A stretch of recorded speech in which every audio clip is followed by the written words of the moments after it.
பாகவதம் 98வது உபன்யாசம்.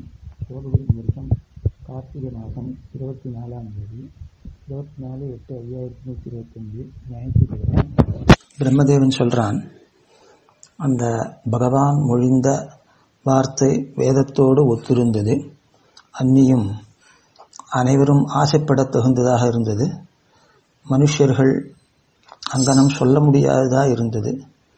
அத்தகைய அந்த பகவானுடைய வார்த்தையை கேட்டு அம்முனிவர்கள் அதன் அழகையும் அதனுடைய குணத்தையும் கண்டு, நாம் கோபமாகிற சர்ப்பத்தினால் கடியுண்டு மதிமயங்கி என்ன காரியம் செய்தோம், இந்த மகாபாவனாகிய பகவானுடைய பிருத்தியர்கள் மேல் கோபம் கொண்டு சாபமிட்டோமே, இது செய்ய தகுந்த காரியமா என்று மிகவும் மனசில் பரிதவித்தார்கள். மகானுபாவனாகிய இவன் அற்பர்களாகி நம் விஷயத்தில் இங்கனம் மொழிகிறானே, இது விளையாட்டா வாஸ்தவமா தெரியவில்லையே. அவனுடைய மொழியின் கருத்து தெரியாமையாலும் கோபித்து சாபமிடாமையாலும் அம்முனிவர்கள் மனம் தெளிவத்திருந்தார்கள். அந்த பகவான் மொழிந்த வசனங்கள் சுருக்கமாகவே இருந்தன.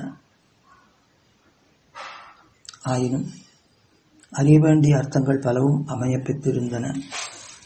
ஆனது பற்றியே அவ்வசனத்தின் பொருள்கள் சாதாரணமாய் அறியக்கூடாததாயிருந்தன. மற்றும் அந்த வச்சனங்கள் ஆழ்ந்த கருத்துடையவைகள், பற்பல ஆழ்ந்த பொருள்கள் அமைந்தவைகளுமாயிருந்தன.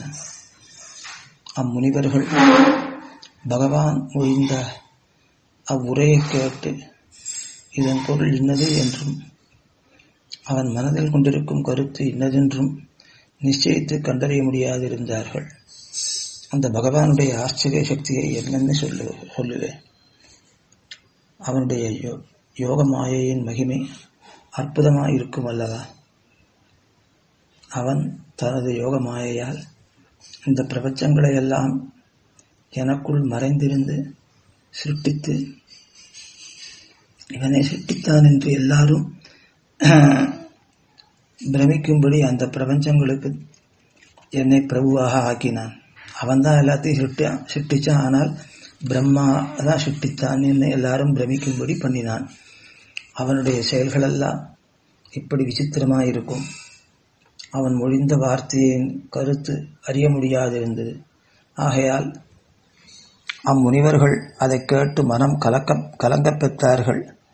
மற்றும் தாம் வெகு காலமாய் விரும்பியிருந்த பகவானுடைய காட்சியும் சம்பாஷணமும் அதனுடைய கருணா கடாட்சமும் நேர்ந்தமை பற்றி சந்தோஷமடைந்தார்கள். உடம்பெல்லாம் மயிர்கூச்சல் உண்டாகப் பெற்றார்கள். அவர்கள் பகவானுடைய கருத்தை அறிய விரும்பி கைகூப்பிக் கொண்டு சொல்லுகிறார்கள். குமாரர்கள் சொல்றா பகவானிடத்துல, வாராய் பகவானே, சிருஷ்டி ஸ்திதி சம்ஹாரங்களால் விளையாடும் தன்மையனே தேவா, நீ என்ன செய்ய நினைத்திருக்கிறாய் தெரியவில்லை. நீ எங்களை அனுகிரகிக்க நினைக்கிறாயா என்று எங்களால் நிச்சயிக்க முடியாதிருக்கிறது. மேலுக்கு பார்க்கிற போது நீ எங்களுக்கு அனுகிரகம் செய்வது போல் தோற்றுகிறது.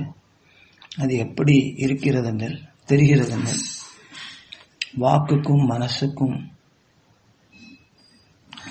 கூட விஷயமாக அது நீ எங்கள் கண்ணுக்கு புலப்பட்டு இங்கனம் பேசுகின்றன. ஆகையால் அனுகிரகம் செய்வது போல் தோன்றுகிறது. பிரபு, நீ பிராமணர்களையும் அவர்களுடைய மரியாதைகளையும் பாதுகாக்கின்றவன். அப்படிப்பட்ட நீ எனக்கு பிராமணர்களே மேலான தெய்வம் என்கிறாய்.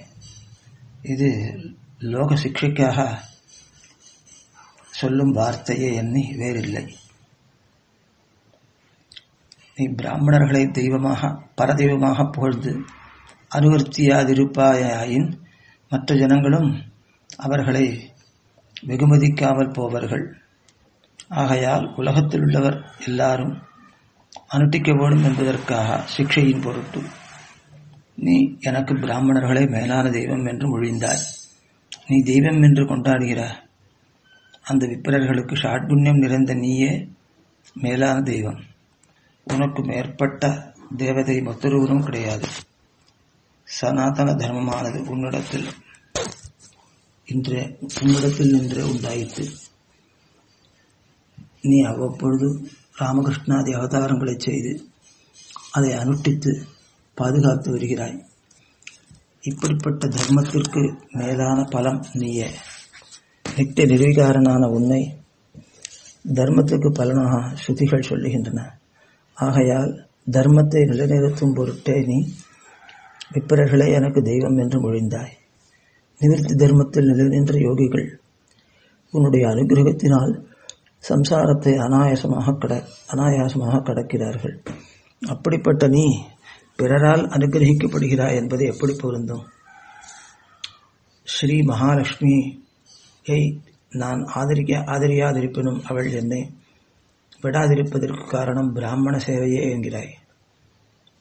அவளை நீ ஆதரியாமைக்கும் அவள் உன்னை விடாமைக்கும் காரணம் உண்டு. அது என்னென்னில் சொல்லுகிறோம்.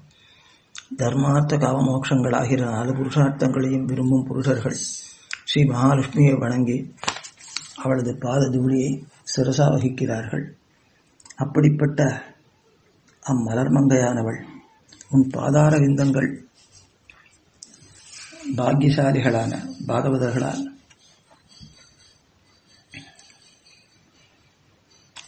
புதிய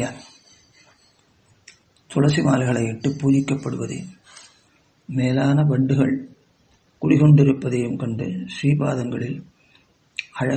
ஸ்ரீபாதங்களின் அழகு மேலானது. ஆகையால் நான் மார்பில் வாசம் செய்பவளாயினும்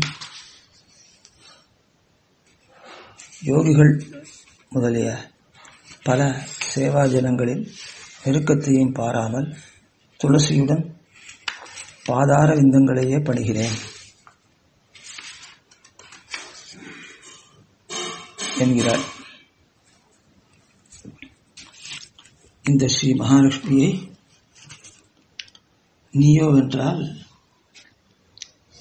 உன் மனத்துக்கு மிகவும் இனியரான பரம பாகவதர்களின் பிரசங்கத்தினால் ஒழிவில்லாதவனாகி இந்த ஸ்ரீ மகாலட்சுமியை அதிகமாக ஆதரிக்கிறதில்லை.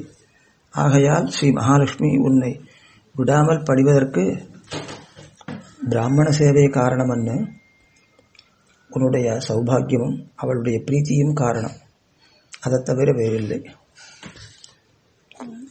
அவளை ஆதரியாமைக்கு காரணம் அவளிடத்தில் அன்பில்லாமைன்றது கிடையாது, ஒழிவில்லாமை. யோகி ஜனங்கள் எப்பொழுதும் உன்னிடத்தில் வந்துட்டே இருக்கா. உன்னால் அவளை ஆதரிக்க முடியல. பிராமண சேவையால் பரிசுத்தனானேன் என்றாய். அதுவும் சரியென்று. பிராமணர்கள் நடக்கும் வழிகள் தோறும் படிந்திருக்கிற புண்ணியமான தூளியும் ஸ்ரீவத்சம் என்கிற அடையாளமும் உன்னை பாவனம் செய்கின்றனவா? இல்லை. நீ இயற்கையாகவே பாவனமாக இருக்கிறவன். எல்லையில்லாத சௌந்தரியத்தை உடைய நீ ஸ்ரீவத்சம் என்கிற அடையாளத்தை எதற்காக தரிக்கிறாய்? உனக்கு இல்லாத அழகு அதனால் உண்டாக வேணுமா? இல்லை. அங்கனமே ஸ்வயம் பரிசுத்தனாகிய நீ பிராமணர்களின் பாத தூளியை சிரசா வகிப்பது லோக சிக்ஷைக்காகத்தான்.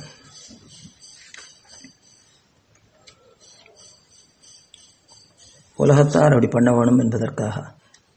அதற்கு வேறு காரணம் இல்லை.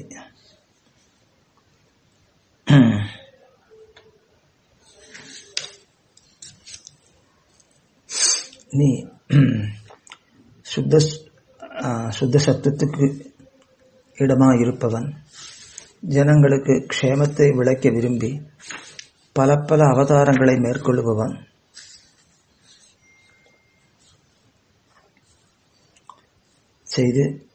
பல அவதாரங்களை செய்து தர்ம விரோதிகளை வேருடன் களைகின்றாய்.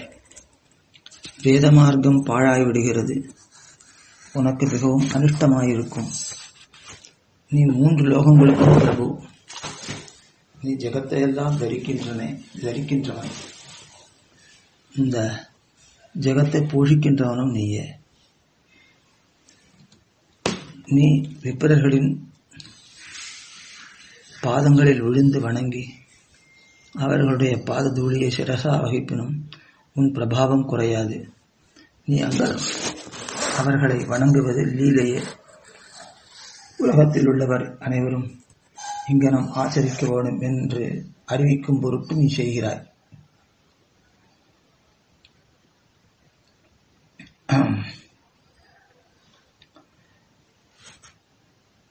நீ அவ்வாறு வாராய் ஜெகதீசன், அதற்காகத்தான் அப்படி செய்கிறாய். வாரா ஜெகதீசனே, நீ இந்த உன் பிருத்தியர்களுக்கு நாங்கள் விதித்த தண்டனையை அனுமதி செய்தாலும் அல்லது நீ வேறு தண்டனை விதித்தாலும் அதுவுமன்றி முன்போலவே இவ்வுலகத்தில் இருக்கும்படி அனுகிரகம் செய்தாலும் அதில் எங்களுக்கு சம்மதியே அன்றி அசம்மதி இல்லை. இங்கனம் நாங்கள் செய்த அபராதத்துக்கு தகுந்தபடி எங்களுக்கும் தண்டனை விதிப்பாயாக. நீங்கள் என்ன அபராதம் செய்தீர்கள் என்கிறாயா? நாங்கள் நிரபராதிகளான உன் துவாரபாலகர்களுக்கு பாபிஷ்டமான சாபத்தை கொடுத்தோம் அல்லவா? புதிதாக நுழைகிறவர்களை தடுப்பது துவாரபாலகர்களுக்கு இயற்கையே. ஆகையால் அவர்கள் எங்களை தடுத்தது தோஷமாகாது. நாங்கள் அவர்களுக்கு சாபம் கொடுத்தது எங்களுக்கு தோஷமே. ஆகையால் அபராதிகளான எங்களுக்கு தண்டனை விதிப்பாயாக என்றார்கள். ஸ்ரீ பகவான் சொல்றான், இந்த என் புத்தியர்கள் அசுரர்களாக பிறந்து அது முதல் ஜென்மே பிடித்து என்னிடத்தில் கோபம் கொண்டு அதனால் என்னை எப்பொழுதும் பாவனை செய்து தியானம் செய்து அதன் மூலம் சம்பந்தம் எப்பொழுதும் என்னோட மாறாமல் இருக்க பெறுவார்கள். அந்த பிரபாவத்தினால் சீக்கிரமாகவே மீண்டு என்னை வந்து அடைவார்கள். வாரீர் விப்ரர்களே, நீங்கள் இந்த துவாரபாலகர் மேல் சாபம் கொடுத்தீர்களே, அது நானே உங்கள் வாய் மூலமாக நடத்தின காரியம். நானே உங்கள் வாயிலிருந்து இவர்களுக்கு இந்த சாபம் கொடுத்தேனே என்று நீங்கள் புத்திபூர்வமாக சாபம் கொடுத்தீர்கள் அல்லீர். ஆகையால் இந்த உண்மையை அறிந்து பரிதபிக்காமல் இருப்பீர்களாக. பிரம்மதேவன் சொல்லுகிறான், அப்பால் முனிவர்கள் கண்களுக்கு ஆனந்தம் விளைக்கின்ற வைகுந்தனையும் சுயம் பிரகாசமாயிருக்கிற அவனுடைய வாசஸ்தானமான வைகுண்ட லோகத்தையும் கண்டு பகவானை பிரதட்சணம் செய்து நமஸ்கரித்து விடைபெற்று பகவானுடைய சம்பத்தை புகழ்ந்து கொண்டு சந்தோஷமுற்றவராகி புறப்பட்டு போனார்கள். இங்கனம் முனிவர்கள் போன பின்பு ஸ்ரீ பகவான் தன் புத்தியர்களை சமாதானப்படுத்த முயன்று இங்கனம் ஒழிந்தார். ஸ்ரீ பகவான் சொல்லுகிறான், நீங்கள் போவீர்களாக, பயப்பட வேண்டாம். நீங்கள் போயினும் உங்களுக்கு சுகமே உண்டாகும். இப்படி நீங்கள் எங்கள் மேல் அனுகிரகம் செய்வாயாயின் விப்ர சாபத்தை தடுத்து எங்களை இங்கேயே ஏன் நிறுத்திக் கொள்ளலாகாது என்கிறீர்களா? பிரம்ம தண்டனாரூபமான தேஜஸை நான் தடுக்க வல்லனாயினும் அங்கனம் நான் விருப்பம் கொள்ள மாட்டேன். ஏனென்றால் அதுவே எனக்கு சம்மதம். நீங்கள் இவ்விடத்திலின்று வெளிப்பட்டு போவதை முன்னமே என்னுடைய பத்னியாகிற மலர்மங்கை ஒரு காலத்தில் கோபமுத்து நிரூபித்திருக்கிறாள். ஆகையால் இது எனக்கு மாத்திரமே எண்ணி மகாலட்சுமிக்கும் சம்மதமே. முன்பு எப்பொழுது என்னில் அதையும் சொல்லுகிறேன், கேட்பீர்களாக. நான் பிரளய கலகத்தினால் வெறுமனே செயலித்துக் கொண்டிருக்கும் போது என்னுடைய வாசஸ்தானத்திலிருந்து ஸ்ரீதேவியானவள் வெளியில் சென்று மீளவும் உள்ளே வரும்போது வாசலில் காத்திருக்கின்ற நீங்கள் அவளை தடுத்தீர்கள். அப்பொழுது அவள் கோபித்து இந்த அம்சத்தை நிர்தேசித்திருக்கிறாள். ஆகையால் நீங்கள் என்னிடத்தில் சர்வகாலமும் மாறாமல் கோபம் உடையவராகி பிரம்மவித்துக்களான விப்ரர்களிடத்தில் பட்ட அபராதத்தில் பயனான சாபத்தை கடந்து அல்ப காலத்திலேயே மீண்டு என்னிடம் வருவீர்கள் என்றான். பிரம்மதேவன் சொல்லுகிறான், இங்கனம் பகவான் தன் துவாரபாலகர்களுக்கு ஆக்ஞாபித்து ஸ்ரீ மகாலட்சுமியுடன் தன்னுடைய வாசஸ்தானம் போய் சேர்ந்தார். அந்த வாசஸ்தானம் விமானங்களின் வரிசைகளால் நிறைந்து அவ்விமானங்களே ஆபரணங்களாக பெற்று சிறந்த செல்வப்பெருக்குடன் கூடிய அன்பிற்கிடமாக இருந்தது. அழகாக இருந்தது. தேவசிரேஷ்டர்களாகிற அந்த துவாரபாலகர்கள் எவ்விதத்திலும் கடக்க முடியாத விப்ரசாபத்தினால் வைகுண்ட லோகத்தில் இருக்கும்போது ஒளி மழுங்கப் பெற்றவராகி பல்புடுங்கின பாம்பு போல் கர்வம் தொலைந்து நின்றார்கள். வாரீர் குழந்தைகளே அப்படின்னா தேவர்களை பார்த்து சொல்கிறார் பிரம்மா. வாரீர் குழந்தைகளே, அவர்கள் வைகுண்டத்திலிருந்து வைகுண்ட லோகத்தில் என்று வைகுண்டம் என்று இங்கே சொல்லப்படுறது காரி வைகுண்டம். வைகுண்ட லோகத்தில் நின்று விழுந்தார்கள். அப்பொழுது விமானங்களின் நுனியில் வைத்திருப்பவர்கள் ஹா ஹா என்று உறக்க கூச்சலிட்டார்கள். அதனால் பெரிய ஹாஹாகாரம் உண்டாயிற்று. ஸ்ரீ விஷ்ணுவின் துவாரபாலகர்களாகிய அந்த தேவசிரேஷ்டர்களே திதியின் கர்ப்பத்தை பிரவேசித்திருக்கிறார்கள். உக்ரமுமாகிய கஷ்யபரின் வீரியத்தில் இப்பொழுது புகுந்திருக்கிறார்கள்.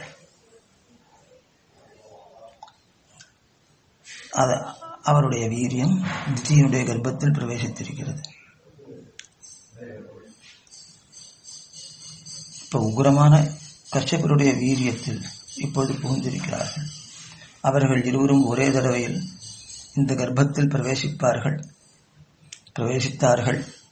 அவர்கள் யமளர்களான அசுரர்களாக பிறக்கப் போகிறார்கள். அதாவது இரட்ட குழந்தையாக பிறக்க போகிறார். இப்பொழுது கர்ப்பத்தில் இருக்கிற அவர்களுடைய தேஜஸினால் உங்களுடைய தேஜஸ் பரிபவிக்கப்பட்டிருக்கிறது. இப்பொழுது பகவான் அவர்களை கொன்று, அதாவது இன்னும் சில காலங்களில் கொன்று உங்களுடைய தேஜஸை நிலைநிறுத்துவான். அந்த பகவான் என்ன செய்ய போகிறான்? அவன் இங்கனம் செய்ய வல்லனா என்று சங்கிக்கிறீர்களா? அந்த பகவான் எப்போது என்ன செய்ய போகிறான்? அவன் இங்கனம் செய்ய வல்லனா என்று சங்கிக்கிறீர்களா? சொல்லுகிறேன், கேளுங்கள். அவனே ஜெகத்தினுடைய சிருஷ்டிஸ்திதி சம்ஹாரங்களை நடத்தும் காரணவஸ்து, 3 லோகங்களுக்கும் அதிபதி. அவனே நமக்கு க்ஷேமங்களை செய்கிறவன். இங்கனம் சர்வஜனும் சர்வசக்தனும் சர்வ ஜெகத்காரணனுமாகிய பகவானுக்கு நம்முடைய இஷ்டத்தை நிறைவேற்றுவது ஒரு பொருளோ, இது ஒரு வருத்தமோ கிடையாது. ஆச்சரியமான யோக மாயையை உடையவன். அவனுடைய மாயையை மகா யோகிகளுக்கும் அந்த மாயை யோகிகளுக்கும் கடக்க முடியாதது. அவன் விஷயத்தில் நீங்கள் சங்கிக்க வேண்டாம். அவன் எதை எப்பொழுது நினைப்பனோ அப்பொழுதே நிறைவேற்றுவான். அவன் நமது இஷ்டத்தை அனாயாசமாக நிறைவேற்றுவான் என்று சொல்லி இதோட 16வது அத்தியாயம் முடிகிறது. இதோட 98வது உபன்யாசம் முடிந்தது. ஆழ்வார் திருவடிகளே சரணம். எம்பெருமானார் திருவடிகளே சரணம். ஜீயர் திருவடிகளே சரணம்.